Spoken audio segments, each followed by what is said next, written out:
Ďakujem za pozvanie.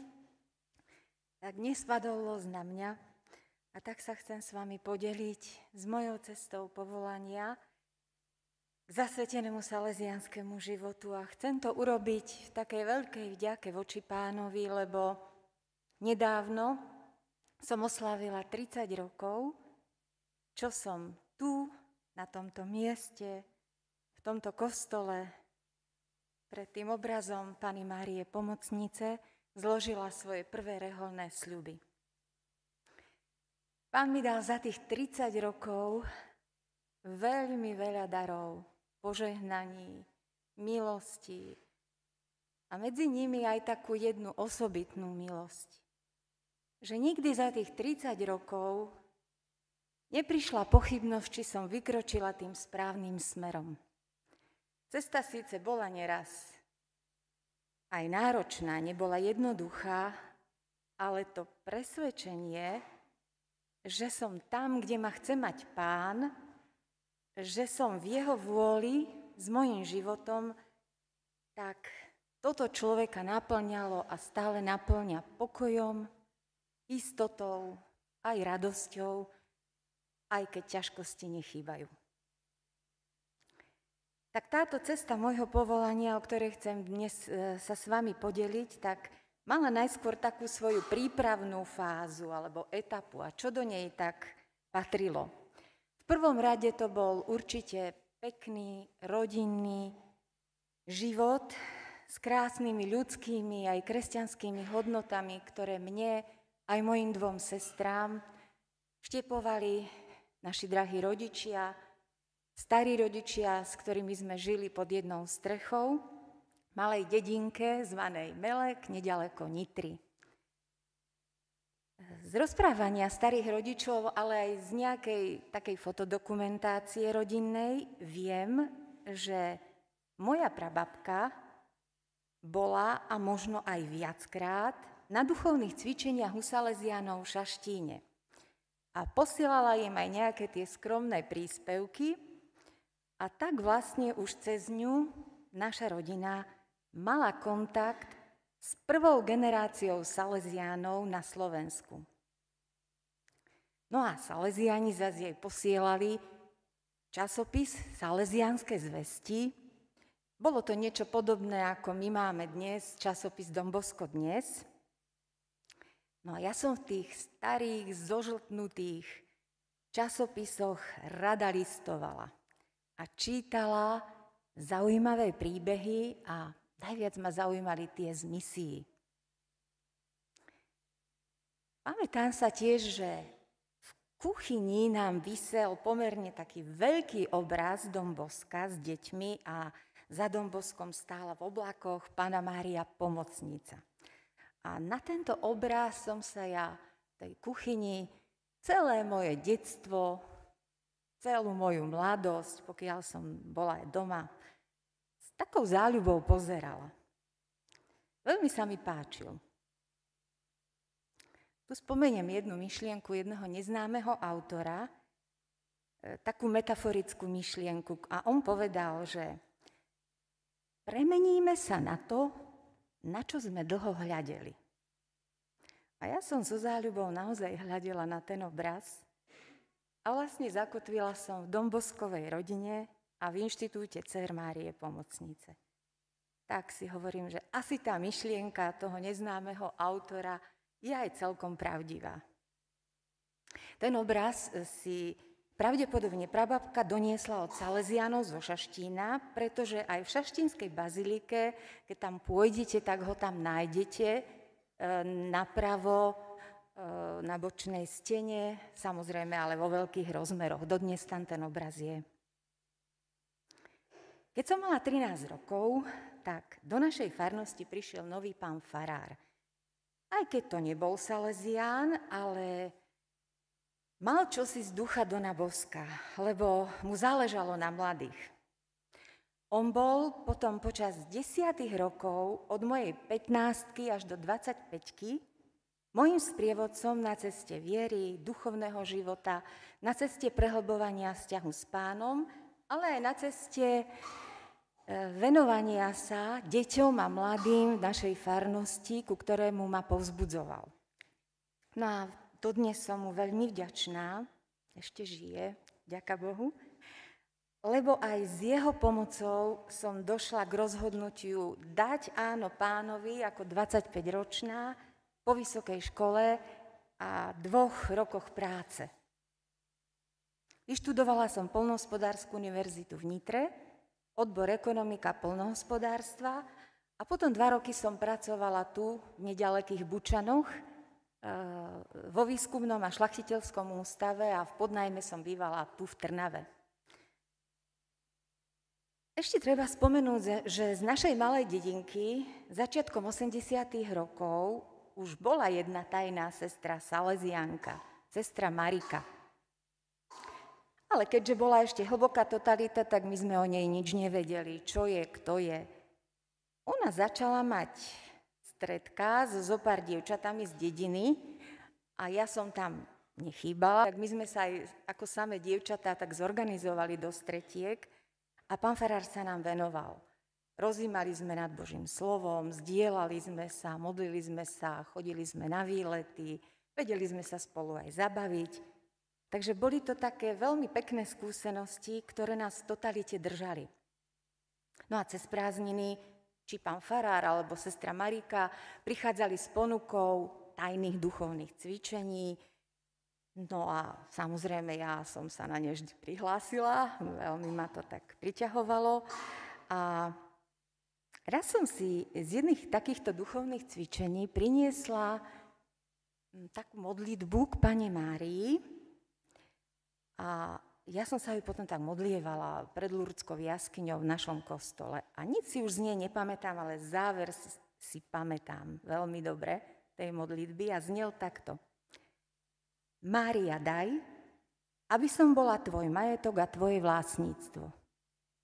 No a Panna Mária to zobrala úplne vážne a doslovne, keďže ma priviedla do inštitútu, ktorý je celý Máriin, keďže sme dcéry Márie Pomocnice. Tak toto boli také podstatné momenty tej prípravnej etapy na povolanie. Teraz prejdem k tej etape nájdenia a odpovedania na to povolanie. Počas vysokej školy som už začala vnímať, že moja cesta asi nebude manželstvo. Lebo som vnímala, že Pán sa mi stával, ako to žalmista hovorí, najkrajším z ľudských synov. A vo mne postupne rástla túžba patriť iba jemu, lenže od tej túžby k dozretiu rozhodnutia, tak to bolo ešte ďaleko. A boli v tom samozrejme neľahké vnútorné boje. Potom prišiel november 1989, padol komunizmus, ja som už vtedy rok pracovala a myšlienka na zasvetený život sa stále viac a viac vracala.